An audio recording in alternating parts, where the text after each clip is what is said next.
Hello and welcome to my third video on Jaguars and Jazzmasters. Today we have a Masterbuilt JAZZMASTER from Dennis Galuska.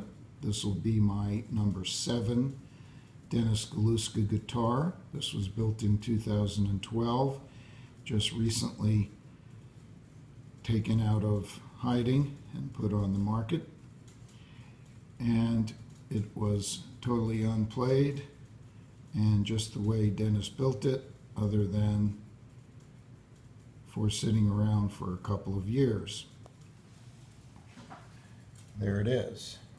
Beautiful sonic blue with the tortoiseshell guard. The bound neck with the block inlays, painted headstock. What Dennis does that makes these guitars special for me and worth the extra charge is he puts the truss rod up here where you can get to it without taking off the neck. He does the 3 bolt-on neck with a wonderful satin finish and an excellent piece of wood that the custom shop only releases to the master builders.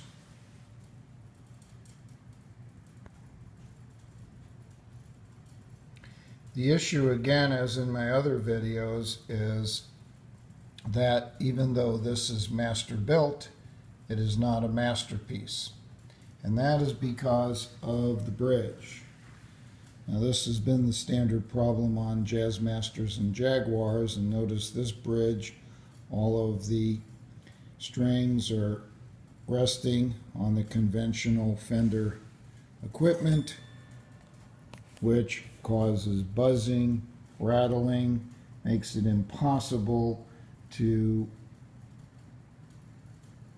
adjust to the radius of the neck and stay adjusted because these little screws cave in and fall out, the strings pop out of the grooves, etc.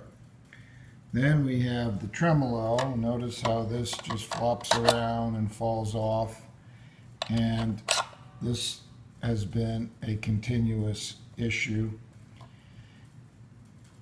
When I discussed this with Dennis way back beginning in 2009, he notes that the builders can only use the parts that are sent to them from the machine shop. He suggested that I speak with the machine shop, but alas, they never called me back. So it is master built, but the masters are somewhat handcuffed by the parts that they are given. The solution is in this box, unopened yet,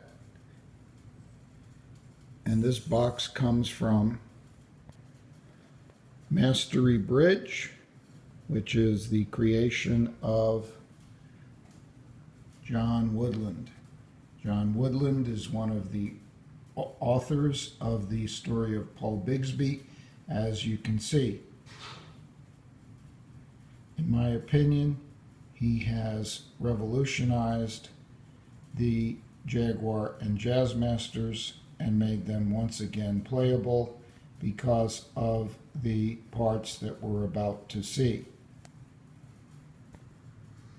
When you open up the box, you see it nicely packed with all of the instructions.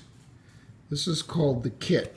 It basically consists of a replacement bridge, which is called the Mastery Bridge, and the replacement tremolo, as well as all of the hardware needed for installation. The cost is about $365. Here's the Mastery Bridge and the Mastery Tremolo unit. What we're going to do is replace the existing Fender parts with these upgraded parts and then have a masterpiece made by the master builder. As noted, in my opinion, it's not a masterpiece until these parts are placed. Also, in my opinion, these guitars, because they are somewhat heavy, require 11 gauge flat wound strings to make them play perfectly. Therefore, we will replace the strings as well, period. All of this requires some tools, the most important of which, I believe, from Stuart McDonald is, again, the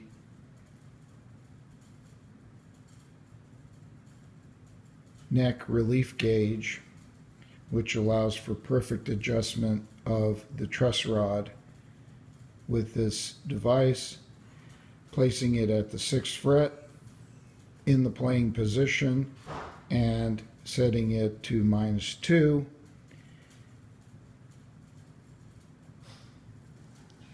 In this case, Dennis has made it very easy to do that by putting the truss rod adjustment nut at the top of the headstock so the neck does not have to be popped off, period.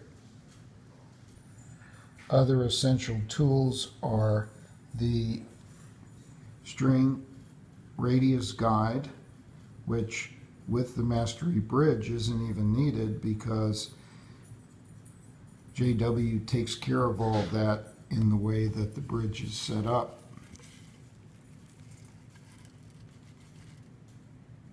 You don't really have to mess with that, as we will show.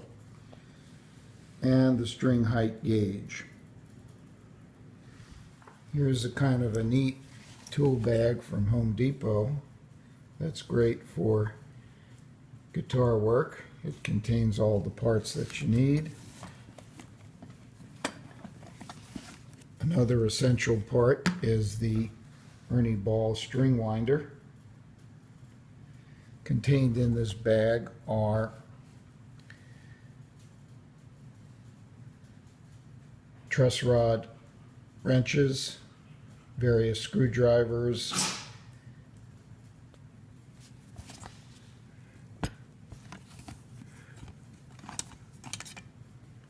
notched rulers, everything you would need to do guitar adjustment and repair yourself. All of these come from Stuart McDonald and are essential. Getting started, we are going to just take off the strings.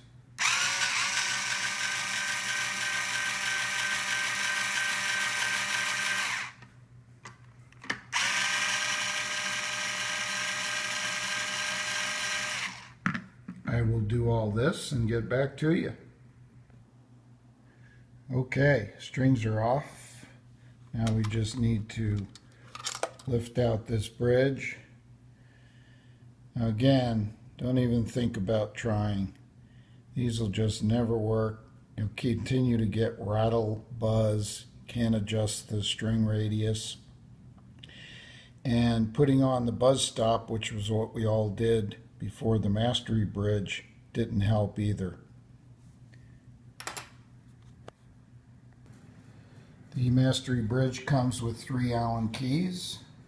You basically take the middle one and just slightly loosen the screws on either end, which live right there on either end. We'll do that. Then we are ready to simply drop the bridge in.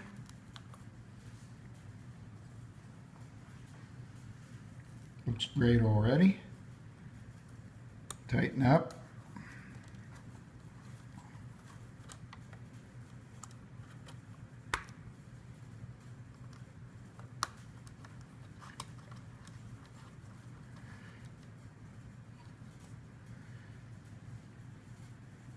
Now, after we get the strings on, we'll use the smallest Allen wrench to raise the bridge on either side to get the proper string height. Now we need to tackle this by taking this off and putting on the Mastery product, thereby getting rid of this flopping around and falling off and not giving you the sounds that you want. The thing I do like, however, is I kind of like the tip on this. The Mastery unit has kind of a stark white tip, although John does offer some great metal tips. But generally, I switch these out and use this one because it matches up with the pickups. With the use of the electric screwdriver, we need to be very careful right here not to slip off.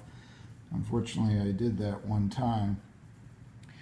I have 37 Jaguars and JAZZMASTERs and have pretty much completed the renovation, if you will, of all but about 3 of them. So let's take these screws out and make the switch. Okay, the strings are out, kind of hot. Put those over there because the Mastery bridge comes with its own stainless steel strings. Take that off, lift out, and there's the ground wire right where it should be, ready to go. Here's the upgrade.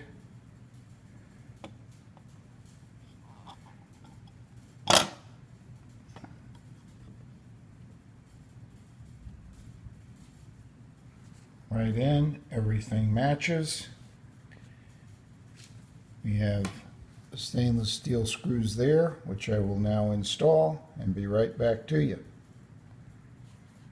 Screws in, ready to go. Going to tighten them down and keep my fingers crossed that it doesn't slip off and cause any scratches.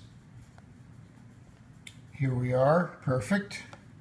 I replaced the tip with the fender tip, again for the color, and perfectly flush. Here's a bar that stays where you put it,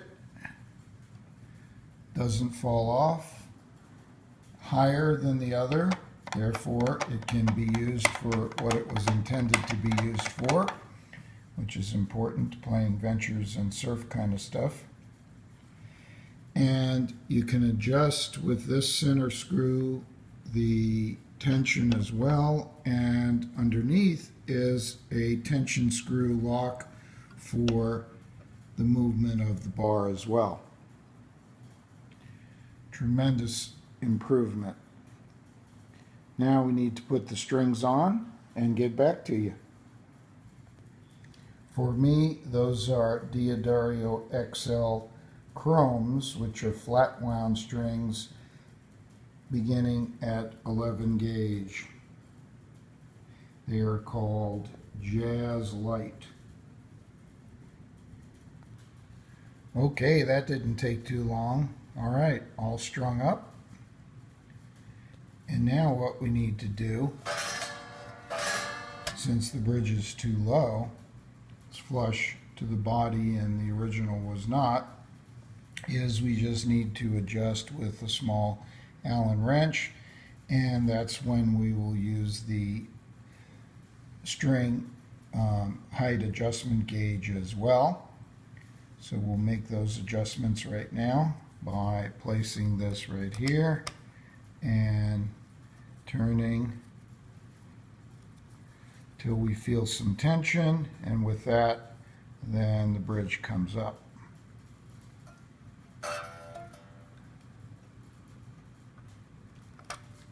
And the same on the other side.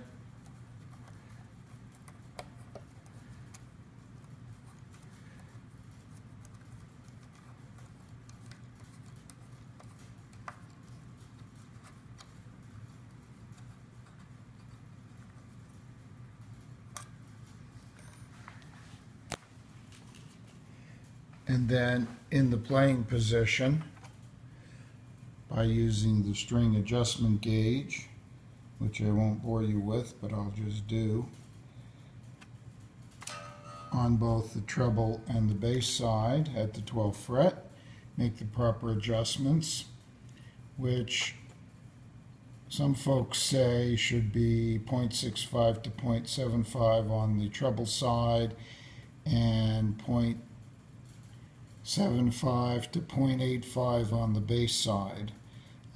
Sometimes I find that a little bit low and come up slightly higher than that.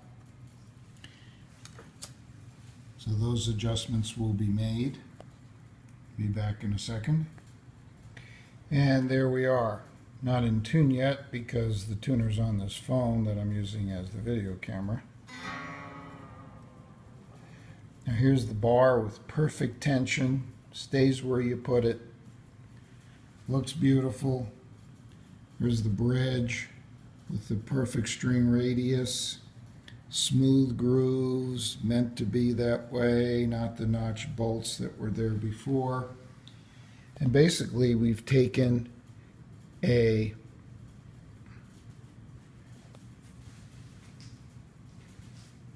master-built guitar that was not a masterpiece. No offense to Dennis Galuska, his part was a masterpiece, and turned it into a masterpiece with the use of mastery products from John Woodland in Minnesota. That's all a mouthful. I thank you for watching this third video. I hope that it's useful. In my opinion, Jaguars and Jazzmasters, for me, are the best guitars to play.